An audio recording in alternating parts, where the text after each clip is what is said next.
అంటే ఈ క్యారెక్టరు నా నార్మల్గా మనకి ఊళ్ళల్లో టౌన్స్లోని వాటిలోని దీని మీద కామెడీ పాటలు కూడా ఉండేవి. నిన్ను నేను మరువలేనురా ఓ police Venkataswamy comedy songs. Constable అంటే చాలా చోట్ల ఒక హెల్ప్లెస్ పర్సన్, కామెడీ, ఈ సెన్సే ఎక్కువ కానిస్టేబుల్ అంటే. ఇప్పుడు నువ్వు చెప్పింది కంప్లీట్ గా కాంట్రాస్ట్ గా ఉంది. అవునండి అవునండి కదా.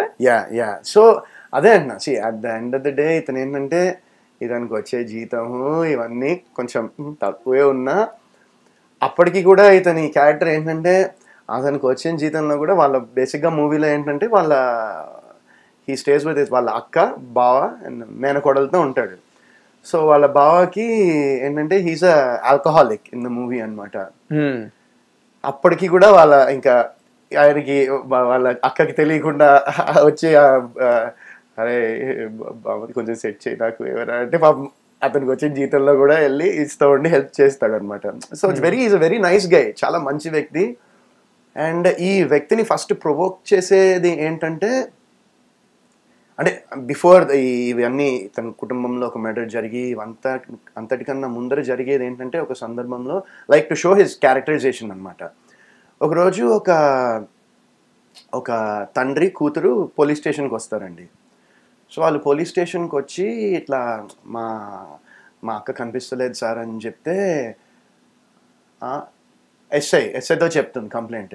ఎస్ఐ ఏమంటాడంటే కనిపిస్తలేదంటే ఎన్నేళ్ళు అక్కకంటే అదే సార్ పలానా 20 సంథింగ్ అంటే ఎవరితో లేచిపోయి ఉంటుంది అన్నట్టు అంటాడు.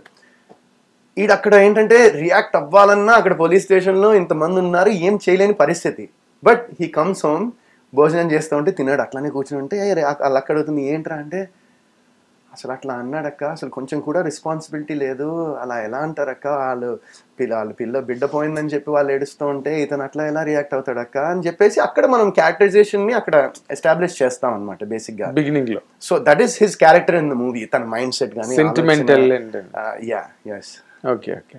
అంటే ఈ నీ కెరీర్ హ్యాపీ డేస్ పెద్ద హిట్. అవునండి.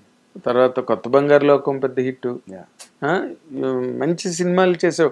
బట్ నువ్వు రియల్ గా నీ success percentage in the career నువ్వు హ్యాపీగానే ఉన్నావా? అంటే అండి నేను అదే అంటున్నా, ఇన్ని ఇయర్స్ తర్వాత నేను రియలైజ్ అయింది ఏంటంటే ఒక పాయింట్ తర్వాత బాక్స్ ఆఫీస్ నెంబర్స్ కానివ్వండి, కలెక్షన్ కానివ్వండి, సక్సెస్ రేట్ కానివ్వండి, it's an audience hand.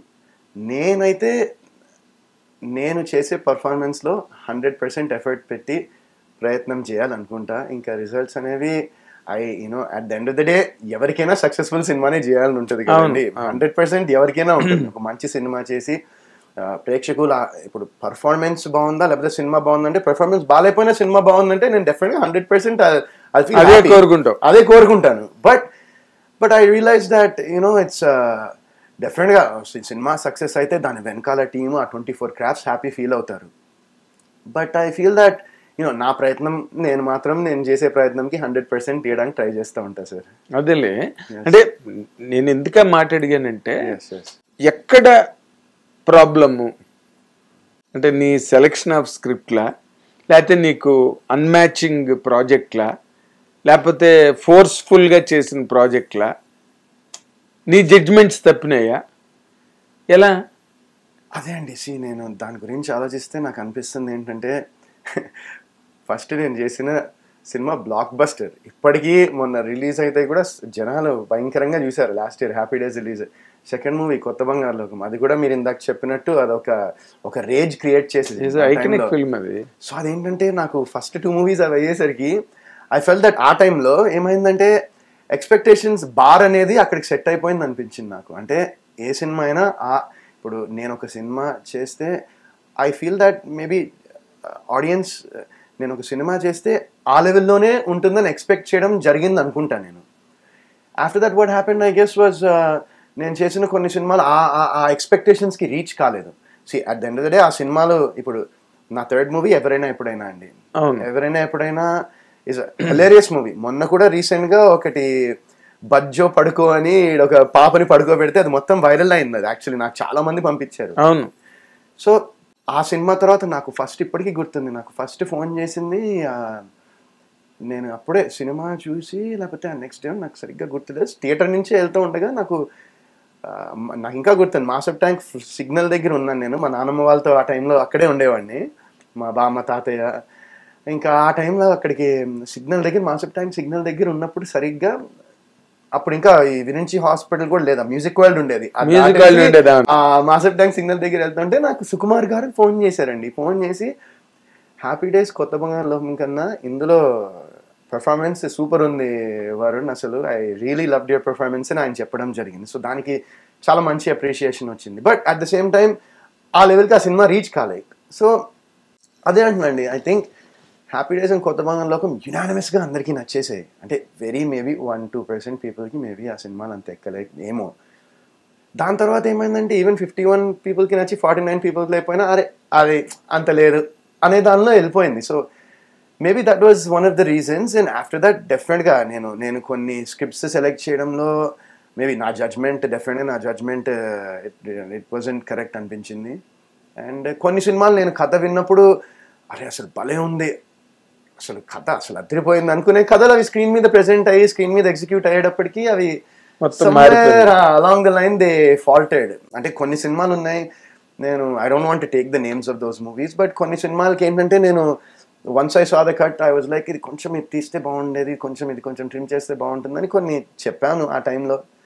But at the end of the day it's director and producers call. So అది నేను ఇంకా దానికి ఏం చేయలేకపోయాను ఇంకా. అదే but that's at the end of the day అదే అంటున్నా కదండి, it's I completely take responsibility for my career, for all that what happened. Success సినిమాలకి నేను క్రెడిట్ తీసుకోను, ఎందుకంటే డైరెక్టర్ అండ్ శ్రీకాంత్ అడ్డాల గారు కానివ్వండి, మా శేఖర్ కమ్ముల గారు కానివ్వండి, ఈవెన్ సంపత్ నంది గారు కానివ్వండి, ఏమైంది వీళ్ళకి కొన్ని సినిమాల్లో that is completely directors work అనుకుంటా నేను. బట్ డెఫినెట్గా ఒక సినిమా కనుక సరిగ్గా ఆడపోతే 100% మేబీ నేను అది చేయకుండా, లేకపోతే మేబీ ఇది కొంచెం ఆ టైంలో ఇలా చెప్పాల్సిందేమో అనేది నాకు ఉంటుందండి. అంటే గ్రోత్ ఆఫ్ ఎ కెరీర్ అది ఎక్కడైనా సినిమా ఇండస్ట్రీయే కనక్కలే, ఒక ఐటీ రంగం కావచ్చు, ఇంకో పొలిటికల్ ఫీల్డ్ కావచ్చు, ఇంకోటి కావచ్చు.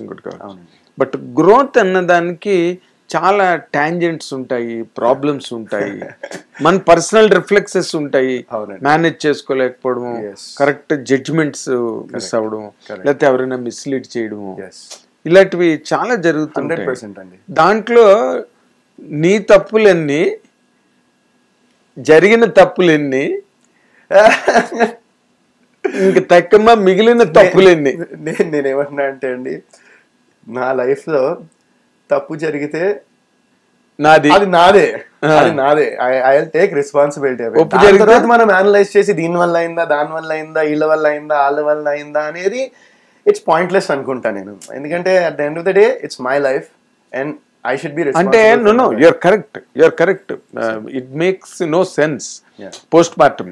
Yes. But అది చాలా అవసరం కదా కెరీర్ కి. హిట్ టీవీ యాప్, ఇందులో short news, live news, entertainment shows, movies, digital magazines తో పాటు మీ జిల్లా వార్తలను కూడా ఫ్రీగా చూడొచ్చు. ఇంకెందుకు ఆలస్యం, వెంటనే హిట్ టీవీ యాప్ ని డౌన్లోడ్ చేసుకుని ఫ్రీగా ఎంటర్టైన్మెంట్ పొందండి. Hit TV app. Hit TV app. Please download hit TV app. Hit TV app ని ఫ్రీగా డౌన్లోడ్ చేసుకుని ఎంజాయ్ చేయండి. మీకు నచ్చిన ఎంటర్టైన్మెంట్ కోసం హిట్ టీవీ యాప్ ని ఫ్రీగా డౌన్లోడ్ చేసుకుని ఎంజాయ్ చేయండి. హిట్ టీవీ యాప్ ని డౌన్లోడ్ చేసుకుని ఆస్వాదించండి, ఆశీర్వదించండి. ఇంతమంది సెలబ్రిటీలు హిట్ టీవీ యాప్ ని డౌన్లోడ్ చేసుకోండి అని చెప్తున్నారంటే ఎంత మంచి యాప్ ఆలోచించండి. అమెరికా అమెరికాలో చదవాలనుకునే వాళ్ళకి విశ్వసనీయమైన పేరు మన శౌర్య కన్సల్టెన్సీ. UK లో 1 year masters, UK లో 1 year masters, 2 years work permit up to 5 years visa. Contact Saurya Consultancy. Contact 89851 89851.